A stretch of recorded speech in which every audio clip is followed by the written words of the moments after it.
vas a leer Pierre Menard, autor del Quijote, como lo que es. El prólogo de la obra filosófica que Borges enterró debajo de otra literaria para ocultarla. A mí, en esta ocasión, no me interesa analizar el cuento, así que te dejo con Borges y que él te explique de qué trata. El tiempo, Borges y otro relato. Usted escribió un cuento titulado Pierre Menard, autor del Quijote. ¿Usted imagina, dentro de 200, 300 años, un cuento que se titulase Víctor Hank, invento ahora mismo un nombre, autor de Pierre Menard, autor del Quijote?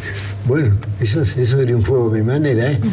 Sí. Me parece que si seguimos así, podemos durar, este diálogo va a durar unos siglos, ¿no? Vamos forjando eslabones. Dejémoslo. No, pero el tema esencial de ese cuento no era la idea de lo infinito.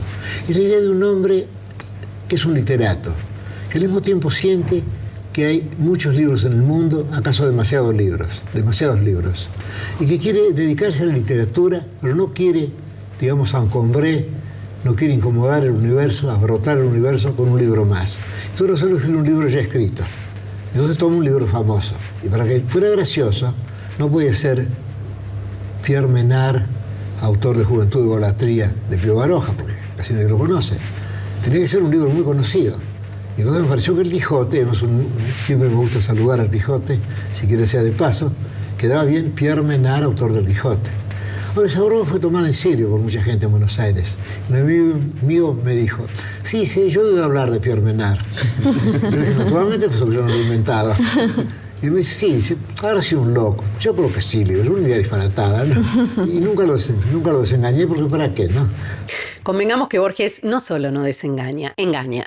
Y vos podés ser el próximo engañado si no reaccionás. Lo primero que tenés que notar es que el personaje, Pierre Menard, en este caso, es Borges, ligeramente disfrazado. ¿Cómo podrías notarlo? Bueno, porque Borges lo indicó de manera general en algunas entrevistas, pero sobre todo porque lo dejó dicho en el cuento mismo. Escúchalo primero en la entrevista. Pero en mis cuentos yo tengo la impresión de que no hay personajes.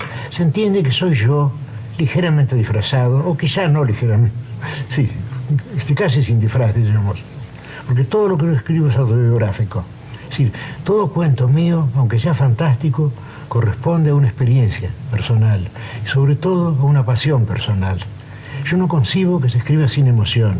¿Tomaste nota? Borges acaba de declararse un escritor autobiográfico y autorreferencial. Nos está invitando a leer sus cuentos, como vamos a leer identificando a Borges con, en este caso, Pierre Menard, de donde se desprende que en este cuento hay una escritura subterránea del propio Borges. Cuando accedes a ella, bueno, te das cuenta que introduce una obra. Hay un montón de información sobre el propósito que Borges persigue, el método que piensa usar, los obstáculos, el estilo, y también hay información sobre la condición de espejo que le va a dar a sus personajes de ahora en más. Pero voy por partes. Lo más importante que Borges explica en este prólogo es que él tiene un propósito y una ambición. Búscalo en el texto porque lo vas a encontrar. El propósito es escribir una obra filosófica que trate de temas teológicos o metafísicos. Ese es el propósito. Y los enumera los temas: el mundo externo, Dios, la casualidad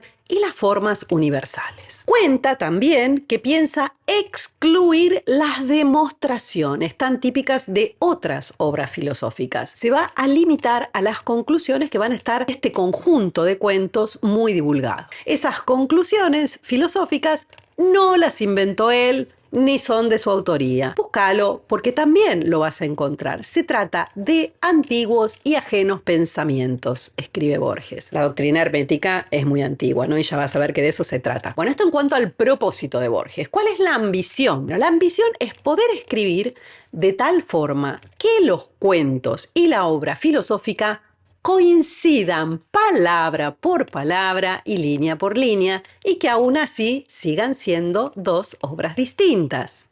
Quiere fundirlas, no confundirlas.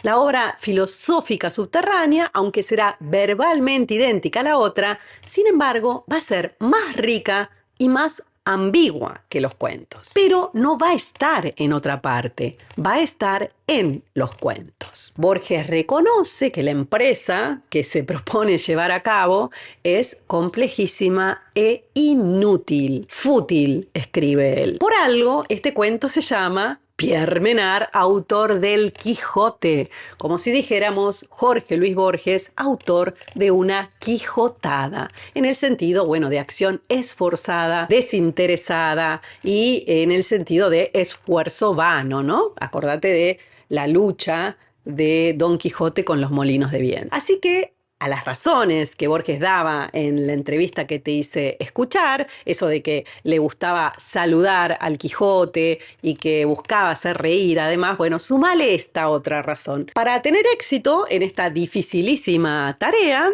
que no obstante considera posible, Borges tiene que reflexionar sobre el método más conveniente. A la par que enuncia el método y las técnicas que sirven para producir una escritura subterránea, bueno, va aplicando ese método y esas técnicas, produciendo ya en Pierre Menard este prólogo subterráneo. Entonces, ¿cuáles son las decisiones metodológicas que tomó Borges? Bueno, las tenés en el cuento enunciadas y ejemplificadas. Primero, la identificación de Borges con sus personajes. Pierre Menard es el disfraz, el alter ego de Borges, ¿no? Por eso cuando describe los manuscritos de Pierre Menard, Borges da la descripción de sus propios manuscritos y le atribuye una letrita de insecto que es su propia letrita de insecto. Segundo, Borges va a escribir la obra subterránea a través de las experiencias de los personajes, que es lo que está haciendo ahora, escribir el prólogo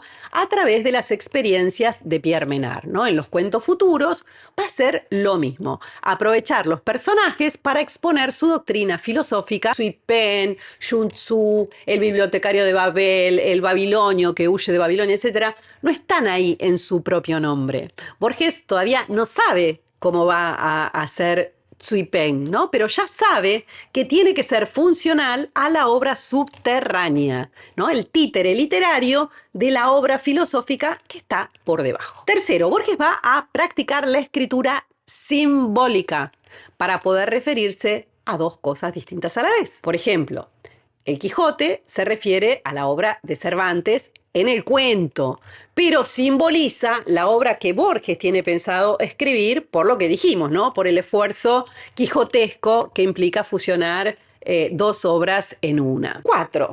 Borges va a usar las técnicas del anacronismo deliberado y las atribuciones erróneas, técnicas de las que este prólogo, de nuevo, es un ejemplo, ya que está escribiendo en tiempo pasado el prólogo de una obra futura. Eso es un anacronismo deliberado. Obra futura que le atribuye a Pierre Menard, ¿no? Que ya está muerto además. Eso es una atribución errónea.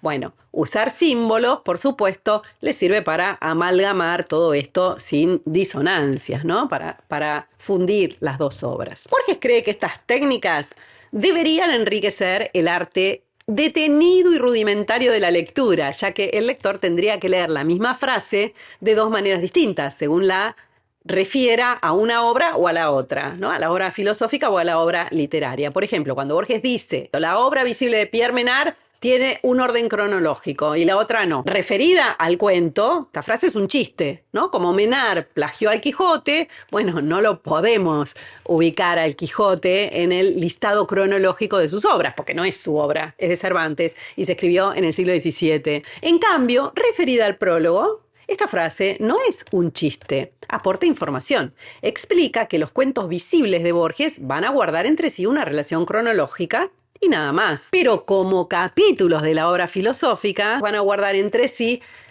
relaciones conceptuales, no cronológicas. No nos va a interesar el año de su publicación.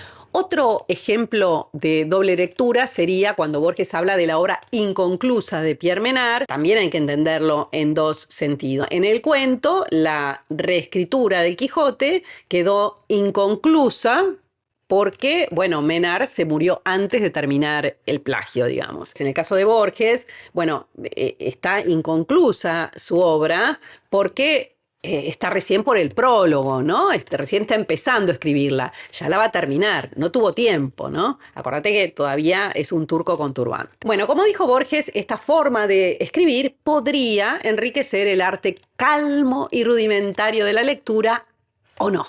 También podría ocurrir, y es lo que él quería, que la obra subterránea pasara desapercibida a los lectores. Y ya se declara, a través de Pierre Menard, obviamente, devoto de Edmond Teste, ¿no? El famoso personaje de Valéry, que era un enigma para sus contemporáneos. Y así se veía Borges mientras escribe Pierre Menard, autor del Quijote, en el futuro, ¿no? Como un escritor incomprendido. Ya acá él empieza a tejer esa incomprensión. Aunque, y esto lo dijo al principio del cuento, existía la posibilidad de que entre los masones, los protestantes o los judíos lo comprendieran, ¿no? Por resonancia con sus propias doctrinas.